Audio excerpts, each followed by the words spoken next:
Você está no canal Eu Estudo a Lição com o pastor Samuel Camilo. Hoje é sábado, dia 25 de janeiro de 2025.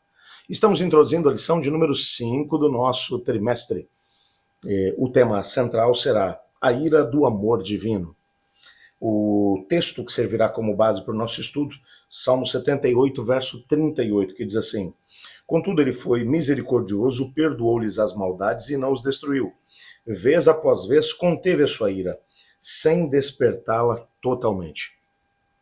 Parece que o assunto do amor de Deus, como a gente tem visto nas últimas semanas, e aliás, analisamos vários aspectos desse Deus que é amor, percebemos que ele nos trata por sua graça, por sua misericordiosa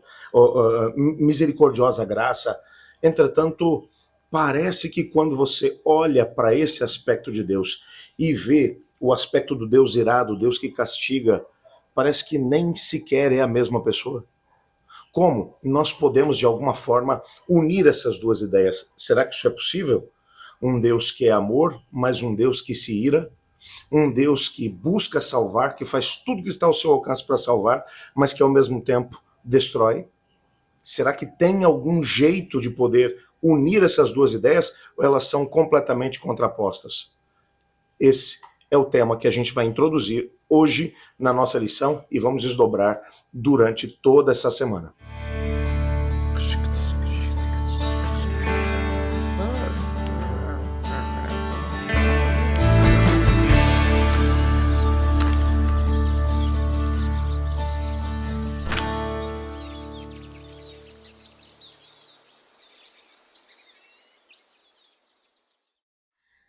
Embora a compaixão e o amor de Deus sejam memoráveis e ao mesmo tempo claros no contexto bíblico, algumas pessoas têm muita dificuldade de entender o aspecto da ira, o Deus que traz juízo, o Deus que manda matar, o Deus que destrói, o Deus que vai acender o lago que arde com fogo e enxofre para destruir o pecado, bem como os pecadores. Parece que olhar para esse Deus que é descrito na Bíblia como aquele que não ama não conhece a Deus, porque Deus é amor. Esse Deus que é misericórdia, que é todo misericórdia, como que a gente pode entender essas duas facetas do mesmo Deus? Até porque nós sabemos que a Bíblia vai mencionar que Deus é o mesmo ontem, hoje e o será eternamente. Ele não muda. Ele não é homem para que se arrependa. Então, como é que a gente pode conseguir conciliar essas duas facetas da mesma pessoa? É bem verdade que algumas pessoas, para tentarem fazer essa conciliação, acabaram chegando a uma conclusão completamente equivocada. Mencionaram que existem, na verdade, dois deuses. Tem o Deus do Antigo Testamento, que é um Deus irado, um Deus que exige muito mais, um Deus que, se as pessoas não obedecem, ele realmente manda destruir, matar, rejeita. E o Deus do Novo Testamento é um Deus bonzinho, é um Deus que ele aparece com a graça. Até parece que aquilo que Deus tentou fazer no Antigo Testamento não funcionou, então agora ele vem no Novo Testamento para poder dizer: eu tentei alguma coisa no Antigo Testamento que não deu certo, agora eu vou fazer uma coisa diferente no Novo. Quando na verdade você vai perceber que os mesmos princípios que estão no Antigo Testamento também estão no Novo. O mesmo amor que aparece no Antigo Testamento também aparece no Novo. Os mandamentos do Senhor que aparecem lá no Antigo Testamento vão aparecer também no Novo. Até tanto que os próprios mandamentos são divididos em duas grandes categorias: o amor a Deus sobre todas as coisas e o amor ao próximo como a nós mesmos. Mas como então, eu repito aqui o conceito, como conciliar a ideia de um Deus que é amor, mas ao mesmo tempo que se ira, que destrói, que castiga? Parece alguma coisa que está completamente... as ideias parecem que se contrapõem, que estão uma se contrapondo à outra. Nessa semana a gente vai ter oportunidade de poder estudar a ira do amor divino. Bem, existem alguns detalhes que aparecem no auxiliar do professor.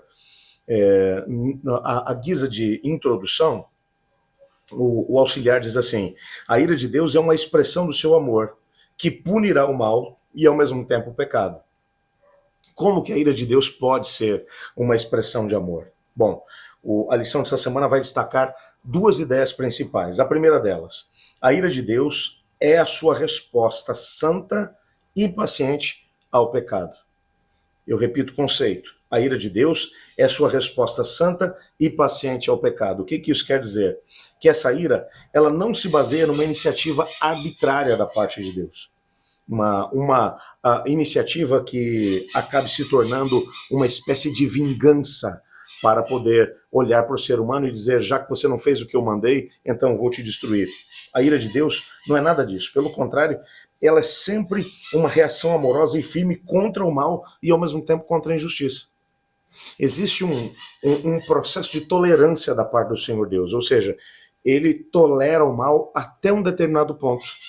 Quando a maldade atinge o seu limite e começa agora a colocar em xeque o povo de Deus e, ao mesmo tempo, o planeta de Deus, Deus entra em cena para refrear o mal. Então, a ira de Deus acaba se tornando também, entre outras coisas, uma resposta de amor ao seu povo, que sofre com o pecado, com a maldade, com o sofrimento. E um segundo ponto, que vai ser destacado na lição dessa semana, é que a ira de Deus é uma indignação amorosa e, ao mesmo tempo, justa.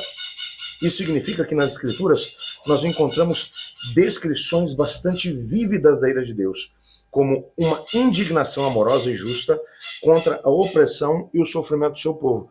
Você vai me dizer que a intervenção de Deus, por exemplo, lá no Egito, depois de 230 anos, em que o seu povo se tornou escravo, foi oprimido por uma outra nação, que a ira de Deus, quando cai em forma de 10 pragas sobre aquele país, que ela foi injustificada.